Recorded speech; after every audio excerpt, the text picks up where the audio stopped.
ইসরায়েলের দখলদারিত্ব ও নিপীড়নের বিরুদ্ধে ফিলিস্তিনের পক্ষে দাঁড়িয়ে টানা 2 সপ্তাহ ধরে জাতিসংঘ ভবনের সামনে জোরালো প্রতিবাদ জানাচ্ছেন ইহুদি বংশোদ্ভূত বহু মানুষ। জাতিসংঘের ৮০তম সাধারণ অধিবেশনকে কেন্দ্র করে নিউ ইয়র্কের ম্যানহাটনে বিক্ষোভ চলছে, যেখানে ফিলিস্তিনপন্থী ইহুদি ধর্মাবলম্বীরা অংশ নিচ্ছেন। এরই মধ্যে বিশ্বের নানা দেশের প্রতিনিধি ও আন্তর্জাতিক সংস্থার কর্মকর্তারা অধিবেশনে অংশ নিতে সেখানে সমবেত হচ্ছেন। এই বিক্ষোভ এমন সময়ে হচ্ছে যেন তাদের প্রতিবাদের বার্তা বিশ্বনেতাদের সরাসরি চোখে পড়ে। গতকাল সোমবারও ইহুদি ধর্মীয় নেতারা গাজা যুদ্ধ বন্ধ ও ফিলিস্তিন রাষ্ট্রের পক্ষে প্রতিবাদ করেছেন।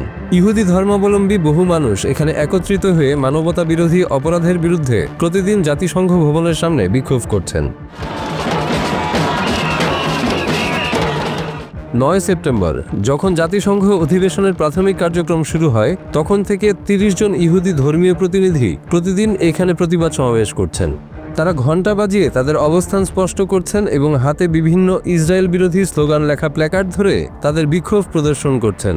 এই প্রতিবাদ মূলত গাজায় চলমান সংঘর্ষ এবং ইসরায়েলের গণহত্যার বিরুদ্ধে তাদের কড়া অবস্থান প্রকাশ করে।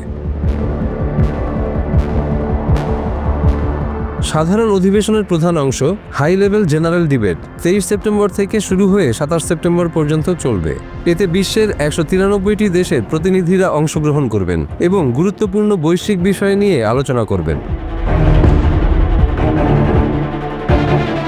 এই অধিবেশন যতদিন চলবে, ফিলিস্তিনপন্থী ইহুদি ধর্মাবলম্বীরা তাদের প্রতিবাদ কর্মসূচি ততদিন পর্যন্ত অব্যাহত রাখবেন। তারা গাজায় চলমান সংকট এবং ইসরায়েলের নীতির বিরুদ্ধে প্রতিবাদ জানাতে প্রতিদিন জাতিসংঘ ভবনের সামনে সমবেত হচ্ছেন।